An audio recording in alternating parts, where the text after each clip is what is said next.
हरे कृष्ण। ओम नमो भगवते वासुदेवाय। नारायणं नमस्कृत्यं नरं चैव नरोत्तमं देवीं सरस्वतीं व्यासं ततो जयम् उदीरयेत्। नष्टप्रायेषु अभद्रेषु नित्यं भागवत सेवयां भगवती उत्तमश्लोके भक्तिर्भवति नैष्टकी।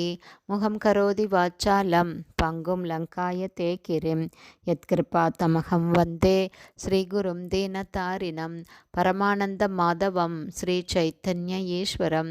ஹரே கிருஷ்ணா. ஸ்ரீமத் பாகவதம் ஸ்கந்தம் 8 அத்தியாயம் 19. பகவான் வாமன தேவர் பலி மகாராஜாவிடம் யாசித்தல் என்னும் தலைப்பில் பதம் 41. பராக்ரிக்தம் அபூர்ணம் வா அக்ஷரம் யத் தத் ஓம் இதி யத் கிஞ்சித் ஓம் இதி ப்ரூயாத் தேன ரிச்யேத வைப்புமான் பிக்ஷவே சர்வம் ஓம் குர்வன் நாலம் காமேன ச ஆத்மனே.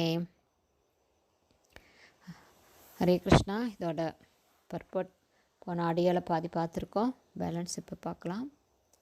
ஓம்காரம் பணத்தின் மீதுள்ள எல்லா பற்றுகளிலிருந்தும் விடுபடுவதற்கென உள்ளதாகும். ஏனெனில் பணத்தை பரமபுருஷருக்காக செலவிட வேண்டும். ஏழ்மையானவருக்கு பணத்தை தானம் கொடுப்பதே தற்போதைய நாகரிகத்தின் போக்காகும்.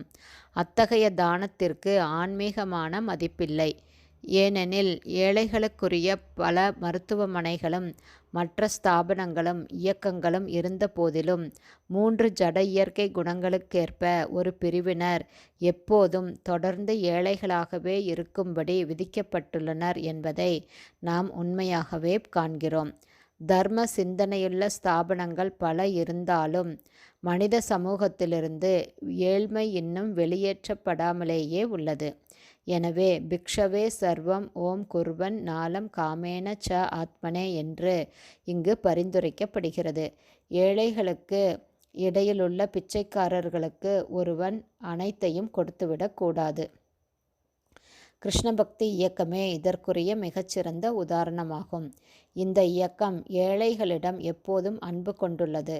அவர்களுக்கு அது பிரசாதத்தை கொடுப்பதோடு அல்லாமல் எப்படி கிருஷ்ண உணர்வுடையவர்களாக மாறுவது என்பதை போதிப்பதன் மூலமாக அவர்களுக்கு ஞான உபதேசத்தையும் தெய்வீக ஞானத்தையும் வழங்குகிறது. ஆகவே பணத்திலும் அறிவிலும் ஏழ்மையாக உள்ளவர்களுக்காக நாங்கள் நூற்றுக்கணக்கான ஆயிரக்கணக்கான மையங்களை திறந்து கொண்டிருக்கிறோம். இதன் மூலமாக அவர்களுக்கு ஞான உபதேசமும் உணவும் கொடுக்கிறோம். மேலும் மிகவும் பாவகரமான செயல்களும் ஒவ்வொரு பிறவியிலும் மக்களை துன்புறச் செய்பவையுமான தீய உடலுறவு, போதைப் பொருள்களை உட்கொள்வது, மாமிசம் உண்பது மற்றும் சூதாட்டம் ஆகியவற்றை எப்படி விலக்குவது என்பதை அவர்களுக்கு போதிப்பதன் மூலமாக அவர்களது ஒழுக்கத்தையும் நாங்கள் சீர்படுத்துகிறோம். இத்தகைய ஒரு மையத்தை திறப்பதே பணத்தை உபயோகிப்பதற்கான மிகச்சிறந்த வழியாகும். இங்கு எல்லோரும் வந்து வாழ்ந்து தங்களது ஒழுக்க நெறியை சீர்படுத்தி கொள்ளலாம். உடலின் எல்லா தேவைகளையும் பெற்று அவர்கள் மிகவும் சுகமாகவும் வாழலாம். ஆனால் ஆன்மீக கட்டுப்பாட்டிற்கு கீழ்ப்படிந்து அவர்கள் வாழ வேண்டும். இவ்வாறாக அவர்களால் மகிழ்ச்சியாக வாழ்ந்து கிருஷ்ண உணர்வில் முன்னேறுவதற்கு தேவையான நேரத்தையும் மிச்சப்படுத்தலாம். ஒருவரிடம் பணம் இருந்தால் அதை வீணான செயல்களில் விரயம் செய்துவிடக்கூடாது. கிருஷ்ண பக்தி இயக்கத்தை தொடர்ந்து நடத்துவதற்கு அதை உபயோகிக்க வேண்டும். இதனால் மனித சமூகம் முழுவதும் மகிழ்ச்சியையும் அபிவிருத்தியையும் மற்றும் பகவானுடைய உலகிற்கு திரும்பிச் செல்லும் நம்பிக்கையையும் பெற முடியும். இது சம்பந்தமாக ஏற்பட்டுள்ள வேத மந்திரம் பின்வருமாறு: பராக்வா ஏதத் ரிக்தம் அக்ஷரம் யத் ஏதத் ஓம் இதி தத் யத் கிஞ்சித் ஓம் இதி ஆஹாத்ரை வாஷ்மை தத் ரிச்யதே ச யத் சர்வம் ஓம் குர்யாத் ரிச்யாத் ஆத்மானம் சா காமேப்யோ நலம் ஸ்யாத். ஹரே கிருஷ்ணா. ஸ்ரீமத் பாகவதம் ஸ்கந்தம் 8 அத்தியாயம் 19.